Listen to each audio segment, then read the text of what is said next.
जैसा कि आप लोगों को पता है कि भारत में नई शिक्षा नीति 2020 को मंजूरी मिल चुकी है और ये लागू हो चुकी है। तो आज मैं आप लोगों को यहाँ पर इस नई शिक्षा नीति की मुख्य बातों को बताने वाला हूँ। तो चलिए शुरुआत करते हैं, जानते हैं नई शिक्षा नीति 2020 की मुख्य बातें। तो सबसे पहले हम जानते हैं शिक्षा नीति का इतिहास। तो सबसे पहले जो शिक्षा नीति थी वो 1986 में लागू हुई थी। इसके बाद 1992 में इसमें संशोधन किया गया, यानी शिक्षा नीति 2020 जो आई है वो 34 साल बाद कोई नई नीति आई है, जिसको पूर्व इसरो प्रमुख के कस्तूरी रंगन की अध्यक्षता में विशेषज्ञों की एक समिति ने इसका मसौदा तैयार किया था और इसको प्रधानमंत्री नरेंद्र मोदी की अध्यक्षता में कैबिनेट ने 29/7/2020 यानी आज ही के दिन मंजूरी दी गई इसको। बात करते हैं इसकी प्रमुख बातों की। तो नई शिक्षा नीति की प्रमुख बातें क्या क्या हैं?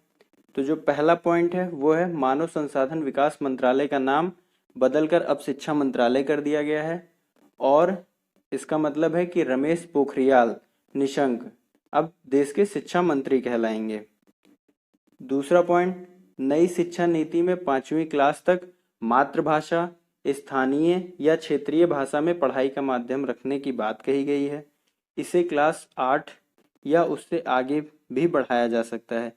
विदेशी भाषाओं की पढ़ाई सेकेंडरी लेवल से होगी।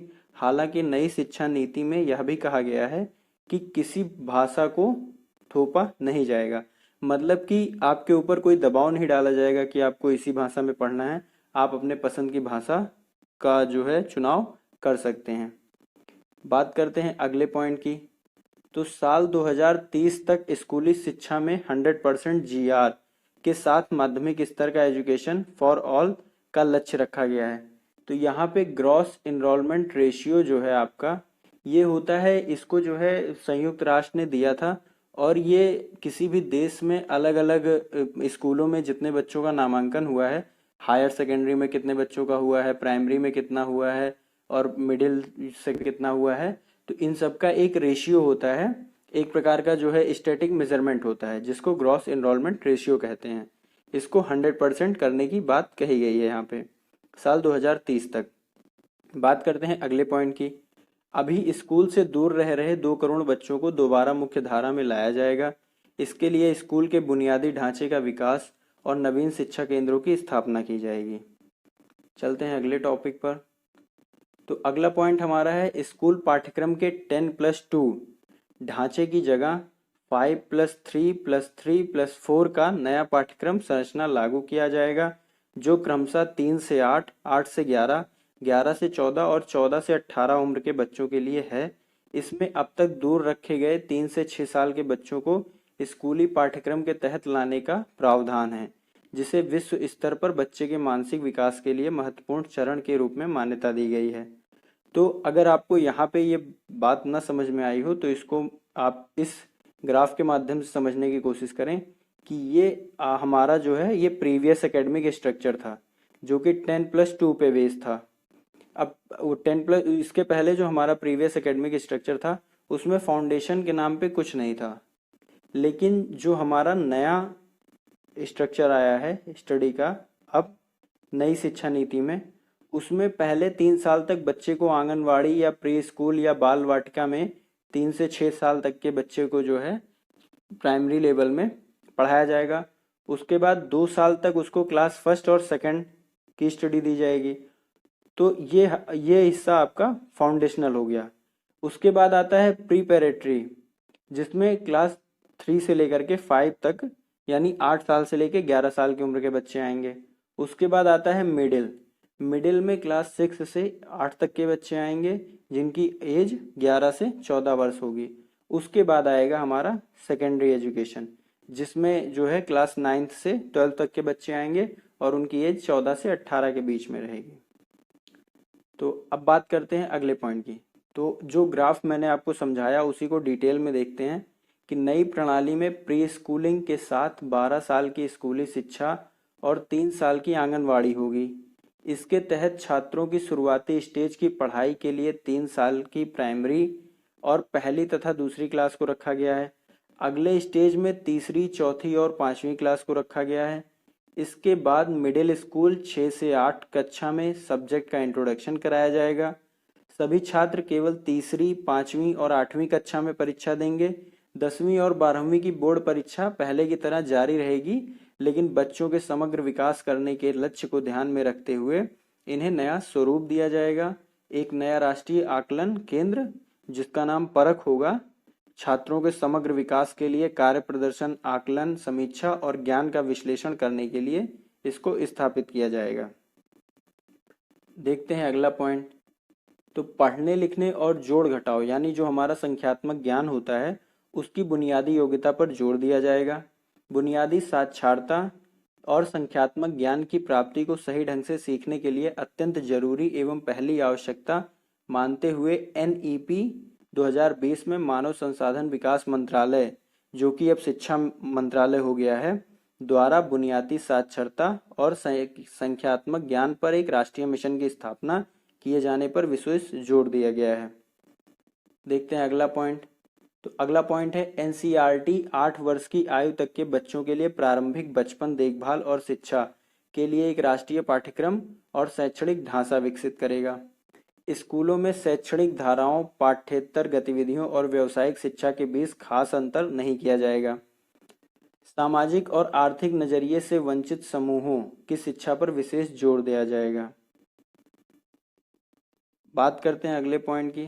शिक्षकों के लिए राष्ट्रीय प्रोफेशनल मानक का गठन किया जाएगा, जिसमें राष्ट्रीय अध्यापक शिक्षा परिषद द्वारा वर्ष 2022 तक इसको विकसित किया जाएगा। किसको विकसित किया जाएगा? राष्ट्रीय प्रोफेशनल मानक को राष्ट्रीय अध्यापक शिक्षा परिषद द्वारा वर्ष 2022 तक विकसित किया जाएगा, जिसके लिए NCERT, SCERT, शिक्षकों और सभी स्तरों एवं क्षेत्रों के विशेषज्ञ संगठनों के साथ परामर्श किया जाएगा। जो महत्वपूर्ण बात यहाँ पे कही गई है इस नई शिक्षा नीति में, वो है कि GDP का 6% शिक्षा में लगाने का लक्ष्य है, जो कि अभी 4.43% है। नई शिक्षा का लक्ष्य 2030 तक 3 से 18 आयु वर्ग के प्रत्येक बच्चे को गुणवत्ता शिक्षा प्रदान करता है। बात करते हैं अगले पॉइंट की। 6ठी क्लास से वोकेशनल कोर्स शुरू किए जाएंगे। इसके लिए इसके इच्छुक छात्रों को 6ठी क्लास के बाद से ही इंटर्नशिप करवाई जाएगी। इसके अलावा म्यूजिक और आर्ट्स को भी बढ़ावा दिया जाएगा। इन्हें पाठ्यक्रम में लागू किया जाएगा। सेकंड पॉइंट, उच्च शिक्षा के लिए एक सिंगल रेगुलेटर रहेगा। लॉ और मेडिकल शिक्षा को छोड़कर समस्त उच्च शिक्षा के लिए एक एकल अति महत्वपूर्ण व्यापक निकाय के रूप में भारत उच्च शिक्षा आयोग HECEI higher secondary commission of India का गठन किया जाएगा। बात करते हैं अगले पॉइंट की। HECI यानी जो higher secondary commission of India बनेगा, उसके 4 स्वतंत्र विभाग होंगे। तो सबसे पहले विनियमन के लिए, मतलब जो विभाग उसके रूल्स रेगुलेशन को या उसके लिए कोई निर्देश देगा, उसके लिए राष्ट्रीय उच्चतर शिक्षा नियामक परिषद NHERC का गठन किया जाएगा। दूसरा, मानक निर्धारण के लिए सामान्य शिक्षा परिषद GEC का गठन किया जाएगा। तीसरा, वित्त पोषण के लिए उच्चतर शिक्षा अनुदान परिषद HEGC का गठन किया जाएगा। और प्रत्यायन के लिए राष्ट्रीय प्रत्यायन परिषद NAC का गठन किया जाएगा। सेकंड पॉइंट, उच्च शिक्षा में 2035 तक 50% GR ग्रॉस एनरोलमेंट रेशियो पहुंचाने का लक्ष्य है। फिलहाल 2018 के आंकड़ों के अनुसार GR 26.3% है। उच्च शिक्षा में 3.5 करोड़ नई सीटें जोड़ी जाएंगी। तो जैसा कि ग्रॉस एनरोलमेंट रेशियो मैं आपको पहले ही बता चुका हूं कि यह एक प्रकार का रेशियो होता है जो कि संयुक्त राष्ट्र द्वारा दिया गया है कि किसी भी देश में एजुकेशन के हिसाब से कितने ज़्यादा बच्चों के जो है नामांकन हुए हैं, यह उसी का जो है एक प्रकार का स्टैटिक मेजरमेंट है ये रेशियो। बात करते हैं अगले पॉइंट की। तो यहाँ पे जानने की बात है कि पहली बार मल्टीपल एंट्री और एग्जिट सिस्टम लागू किया जाएगा, जो उसमें आप इसे ऐसे समझ सकते हैं, आज की व्यवस्था में अगर 4 साल इंजीनियरिंग पढ़ने या 6 सेमेस्टर पढ़ने के बाद किसी कारणवश आगे नहीं बढ़ पाते हैं तो आपके पास कोई उपाय नहीं होता। लेकिन मल्टीपल एंट्री और एग्जिट इस सिस्टम में 1 साल के बाद सर्टिफिकेट, 2 साल के बाद डिप्लोमा और 3-4 साल के बाद डिग्री मिल जाएगी। इससे उन छात्रों को फायदा होगा जिनकी पढ़ाई किसी वजह से छूट जाती है। सेकंड पॉइंट, नई शिक्षा नीति में छात्रों को ये आज़ादी होगी कि अगर वे कोई कोर्स बीच में छोड़कर दूसरे कोर्स में दाखिला लेना चाहें तो वो पहले कोर्स से खास निश्चित समय तक ब्रेक ले सकते हैं और दूसरा कोर्स ज्वाइन कर सकते हैं।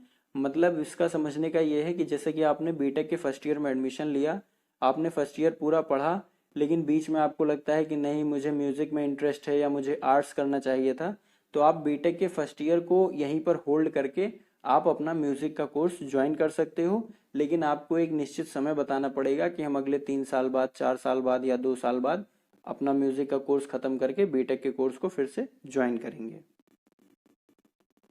बात करते हैं अगले पॉइंट की। उच्च शिक्षा में कई बदलाव किए गए हैं, जैसे कि जो छात्र रिसर्च करना चाहते हैं उनके लिए 4 साल का डिग्री प्रोग्राम होगा। जो लोग नौकरी में जाना चाहते हैं वो 3 साल का ही डिग्री प्रोग्राम करेंगे, लेकिन जो रिसर्च में जाना चाहते हैं वो 1 साल के एमए के साथ 4 साल के डिग्री प्रोग्राम के साथ सीधे पीएचडी कर सकते हैं। अब एमफिल करने की ज़रूरत नहीं होगी। सेकंड पॉइंट, शोध करने के लिए और पूरी उच्च शिक्षा में एक मजबूत अनुसंधान संस्कृति तथा अनुसंधान क्षमता को बढ़ावा देने के लिए एक सीड सिस्टम के रूप में नेशनल रिसर्च फाउंडेशन एनआरएफ की स्थापना की जाएगी। एनआरएफ का मुख्य उद्देश्य विश्वविद्यालयों के माध्यम से शोध की संस्कृति को सक्षम बनाना होगा। एनआरएफ स्वतंत्र रूप से सरकार द्वारा एवं बोर्ड ऑफ गवर्नर्स द्वारा शासित होगा। बात करते हैं अगले पॉइंट की। तो उच्च शिक्षा संस्थानों को फीस चार्ज करने के मामले में पारदर्शिता लानी होगी, क्योंकि अब आज के समय में सबसे बड़ा दौर ये है कि गवर्नमेंट स्कूलों में कोई ज़्यादा अपने बच्चों को भेजना नहीं चाहता और प्राइवेट कॉलेजों की फीस के लिए अभी तक हमारे यहाँ कोई खास नियामक संगठन नहीं है, वो मनमानी फीस लेते हैं। तो ऐसे में उच्च संस्थानों को फीस चार्ज करने के मामले में पारदर्शिता लाने की बहुत ज़्यादा ज़रूरत होगी। बात करते हैं सेकंड पॉइंट की। ई पाठ्यक्रम क्षेत्रीय भाषाओं में विकसित किए जाएंगे, वर्चुअल लैब विकसित की जा रही है और एक राष्ट्रीय शैक्षिक टेक्नोलॉजी फोरम बनाया जा रहा है। बात करते हैं नई शिक्षा नीति की अगले पॉइंट की।